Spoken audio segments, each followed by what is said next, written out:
Hello everyone, Apex C here. I'll bring to you the Summoner 1.05 build that I've been working on the past day. This patch was released yesterday, and by no means is it fully finished, but it will give you some idea on how it will work and where I'm going with the passive trees.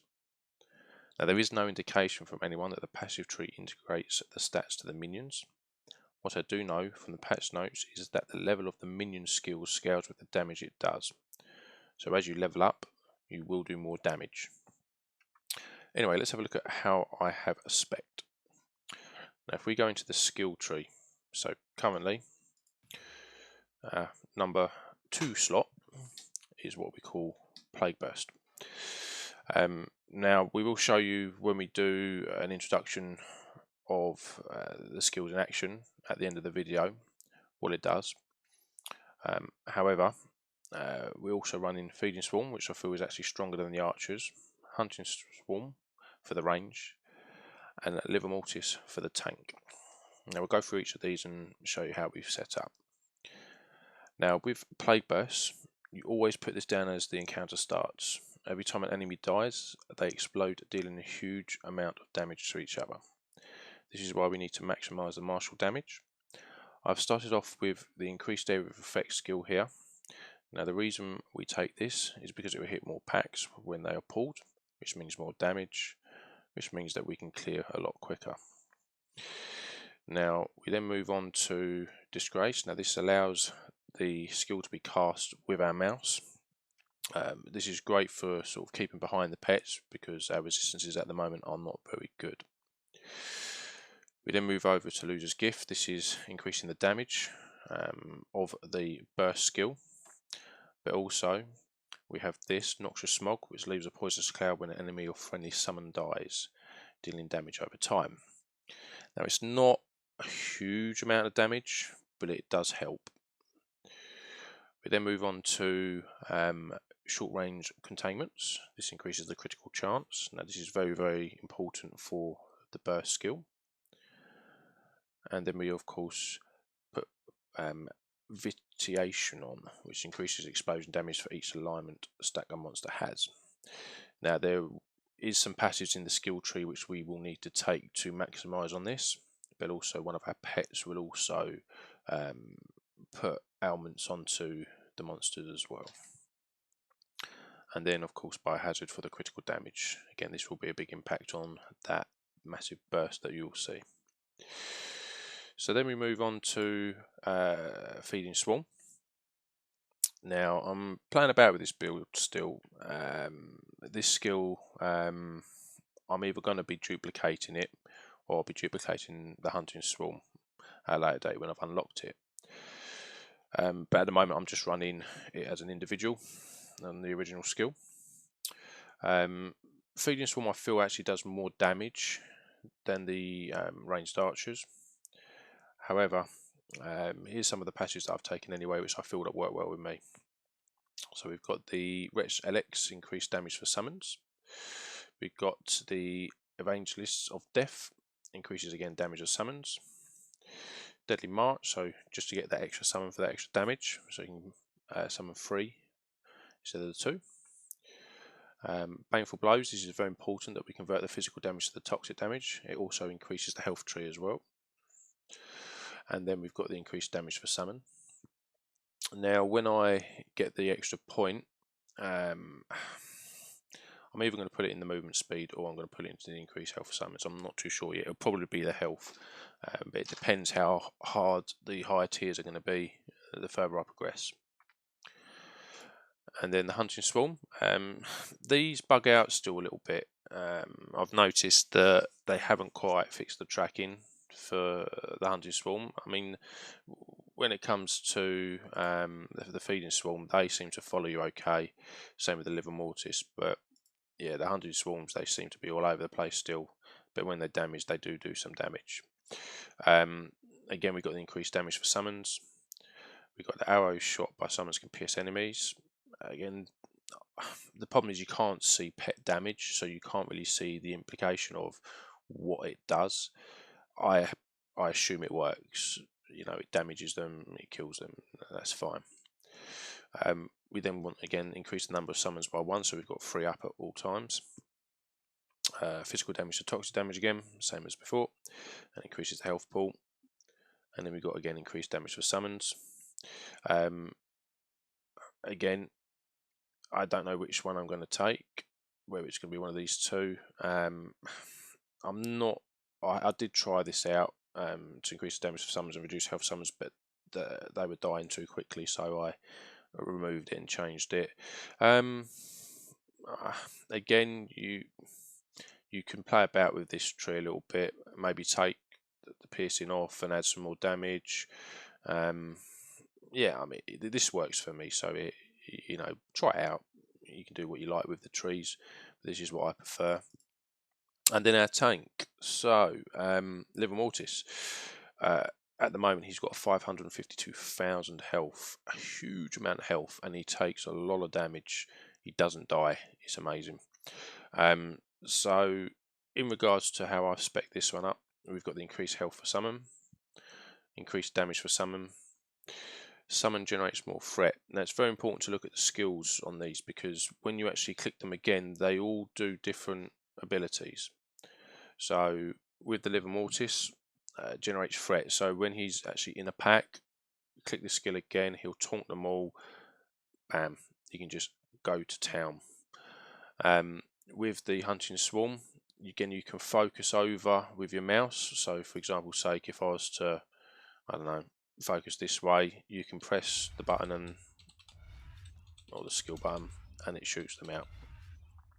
Liver Mortis taunts, and then with your Feeding Swarm, you can send them in to attack. I mean, that one didn't go anywhere, but you know what I mean. So it's really, really good.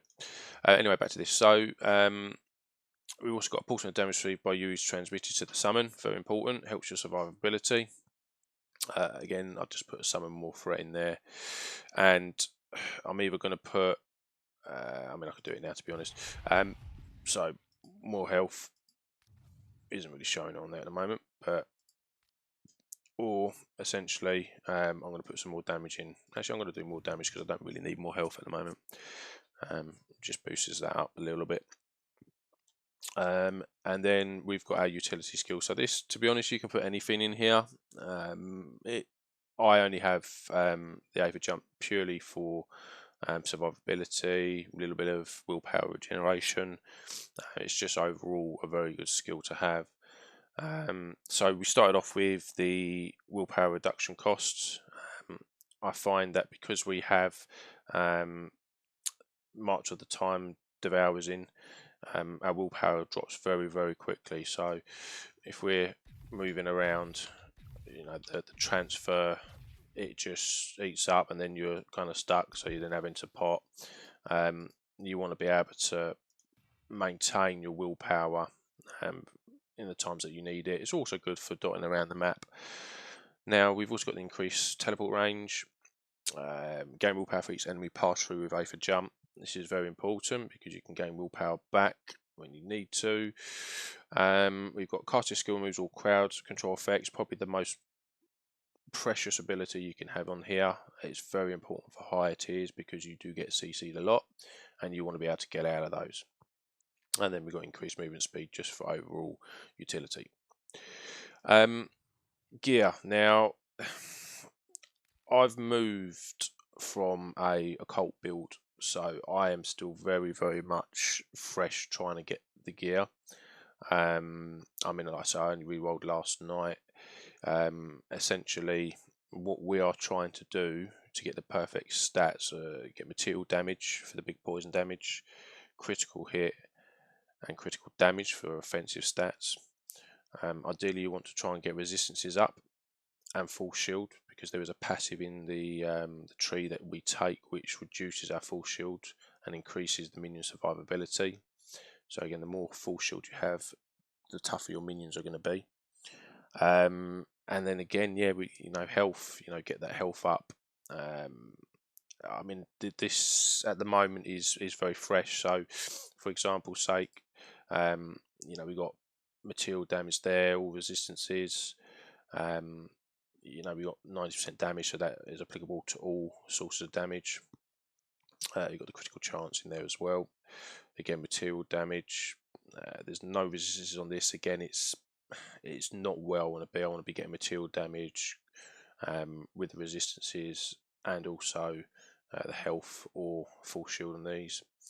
I've only got this because of the critical damage. Ideally, you want to get material damage and critical damage, and critical strike if you can. Same again, it's all the cult. I say you see where I'm coming from. We will get there eventually. I use a staff. My cult build was a dagger, so yeah, it works for sort of getting your resources back. Again, this has got a huge amount of critical chance on it, and it also has spell damage. Uniques drop quite a lot, so you should be able to get one of these. Essentially, just get a legendary or rare staff that gives you critical damage and spell damage.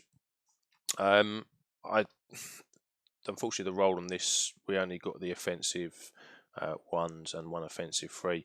You want to be getting offensive 2 on all 3 for the critical damage, spell critical damage. Yeah, so that's really the gear. It's pretty standard: material damage, critical hit, critical damage, resistances, and health. That's really where you want to be. Right, so we're going to go on to the passive tree. Now, again, it's work in progress. I've got a skill that I haven't used yet.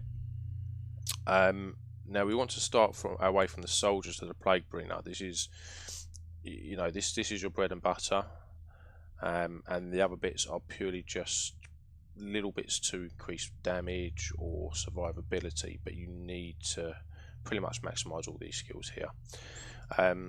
So we start off, of course, heavy blows, critical damage, cooldown, decrease all skills, resistances, health, resistance and health, and then we move into this section here. So ideally we want to go up this line first. So we've got the spell damage, cost decrease, ailment damage, and then we want to come down here, and again the ailment chance and the stat duration. So when we move up, we're going to go to damage dealt by summons, summon health, toxic damage. So remember that toxic damage is what we're looking to aim for. We move across, so again more increased damage from the summons. Then we want to go again more damage for the summons. Now this is very important. So when an enemy that dies near you has a chance to drop a green globe. If picked up, the globe will increase your toxic damage for a short duration. This buff stacks with each globe picked up.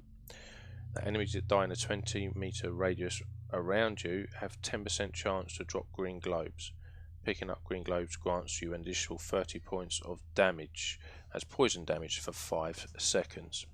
So the more of these that you pick up, the more damage you're going to do. It's very, very powerful. I haven't taken this because the summons don't normally die. We've got an extra 10% health. We've also got 10% damage dealt by summons and 10% maximum health. We've got again toxic damage, 10% to regeneration. That's not really that important, but you might as well take it. Health again. Now this is where the survivability of your summons comes from. So your maximum health and full shield is decreased, but your summons received decreased damage. So you lose 20% of your health and 20% of your full shield, but all summons take 25% less damage. So we've got this, then we've got a further 20% less damage, 20% less damage, 20% less damage. That's 85% damage reduction. It's huge. You need all 4 of these. If you miss one, your summons are still going to die. And then we basically work our way around. 50% toxic, 10% summons, and then we've got toxic emanations. So this allows you to basically have an AoE around you. So enemies receive a stack of poison every few seconds when they are close to you. Every 2 seconds, enemies in a 7-meter radius gain a poison stack, and then enemies are slowed by 20% for 2 seconds when they are within radius as well. So yeah, you need this. I've missed these out. The only reason why is because of the reduces your resistance score. If that wasn't there, I would definitely take these, but the survivability just drops if you have these. I will play about with this in the future, but yeah, for the meantime, we'll leave those ones off. So going back onto this tree, so the capitalist tree, this is more for your ailment. So we want to be branching up here, obviously getting Odysseus decay. So when afflicting ailments, the number of stacks inflicted on enemies increase. So the more stacks you have, the more damage you're going to do from that burst. We're going to go up here, so we've got again more damage. A mortal thinking enemy that is affected with ailments gives you temporary damage increase buff. Again, this is going to increase your burst damage. And then we go up here, and then we've got grievous affliction. So hits can usually only apply at one ailment type. Now 2 different ailments can be applied with the same hit. So for example, you've got toxic, you might be running another skill potentially on a 5th slot that does fire. You know, the more you've got on there, the more damage that burst cloud is going to do. We then want to move back, so work our way back this way.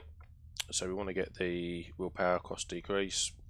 We want to go up to the attack damage, critical damage, 10% critical damage, and then we've got the critical chance. Again, attack damage, critical damage.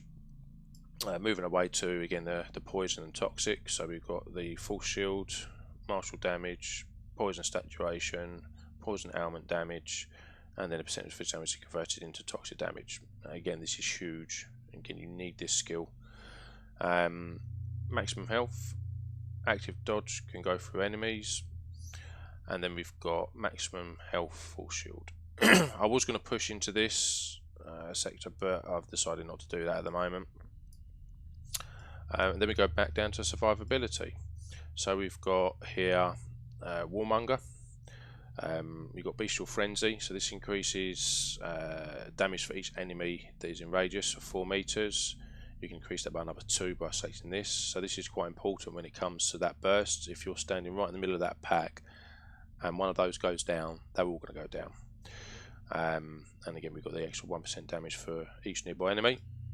We then move over to the Siege Breaker. This is your resistance tree. Again, it needs to be built up a little bit more, but I'm limited on points. So we're pushing over to the Salvatory Anchor, plus its secondary, the Elevated Gain. Both of these are important to equip heavy on, because you want to get that resistance score. So gain also is equal to all score on equipped heavy chests, and same again for the heavy helmet. And then we want to work our way towards the ferocity side of things, the material damage, and then maximum force. Other than that, that's really my build at the moment. It does need a little bit of playing about. We will get there eventually, but it's just trial and error, really. I mean, this is working for me at the moment. Hopefully it'll carry on through the high tiers. But yeah, thank you all for watching. Hit that like button and subscribe, and I'll bring you some more videos out. To finish the video, I'll do a fresh run to show you the potential of the build on an 82 expedition, bearing in mind I'm only 68 and very limited gear at the moment. Hopefully I won't fail. But anyway, thank you very, very much for the video browsers, and I wish you all the best.